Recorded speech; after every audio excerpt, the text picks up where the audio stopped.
Hello friends, स्वागत है आप सभी का वर्ल्ड ओपिनियन में। दोस्तों, ताइवान द्वारा अमेरिकी जेट हासिल करने के बाद चीन ने उन्नत लड़ाकू विमान शुरू कर दिए हैं। चीन के सरकारी ग्लोबल टाइम्स के अनुसार चाइना पीपुल लिबरेशन आर्मी ने उन्नत J-10C लड़ाकू जेट तैनात किया है, क्योंकि ताइवान ने हाल ही में पिछले हफ्ते यूएस निर्मित F-16V लड़ाकू जेट विमानों को चालू कर दिया था।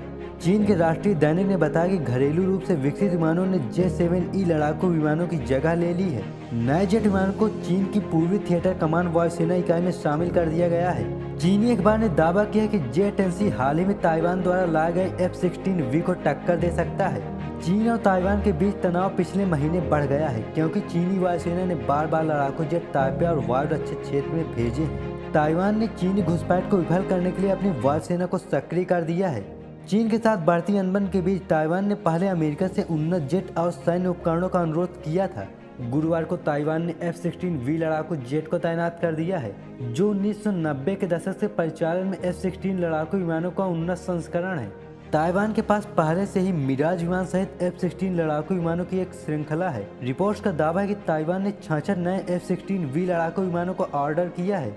दोनों पक्षों के तनाव के बीच चीनी सैनिक ताइवान के पास सैन्य अभ्यास कर रहे हैं। ताइवान द्वारा देश में एक वास्तविक दूतावास खोलने के बाद चीन द्वारा लिथुआनिया के साथ राजनयिक संबंधों को डाउनग्रेड करने के बाद दोनों देशों के बीच संबंध एक नए स्तर पर आ गए हैं। दोस्तों, हाल ही में एक खबर सुर्खियों में आ रही है, जिसमें कहा गया है कि अमेरिका, ऑस्ट्रेलिया और ब्रिटेन ने परमाणु पनडुब्बी गठबंधन में महत्वपूर्ण समझौतों पर हस्ताक्षर किए हैं। ब्रिटेन और संयुक्त राज्य अमेरिका के साथ एक नवगठित रक्षा गठबंधन के साथ अमेरिका ने औपचारिक रूप से अपने नौसैनिक बलों को परमाणु पनडुब्बी से लैस करने के लिए एक गर्मागर्म प्रतियोगिता कार्यक्रम शुरू किया है। प्रशांत क्षेत्र में रणनीतिक तनाव का सामना करने के लिए सितंबर में 3 देशों द्वारा रक्षा गठबंधन, जिनमें से ऑस्ट्रेलिया, यूके और यूएस के गठन की घोषणा के बाद से यह समझौता सार्वजनिक रूप से हस्ताक्षरित होने वाला पहला समझौता है जहां चीन और अमेरिका के बीच मतभेद है। रक्षा मंत्री पीटर डटन और संयुक्त राज्य अमेरिका और यूनाइटेड किंगडम के राजनयिकों ने एक समझौते पर हस्ताक्षर किए हैं, जो उनके देशों के बीच संवेदनशील नौसेना परमाणु प्रणोदन सूचना के आदान प्रदान की अनुमति देता है।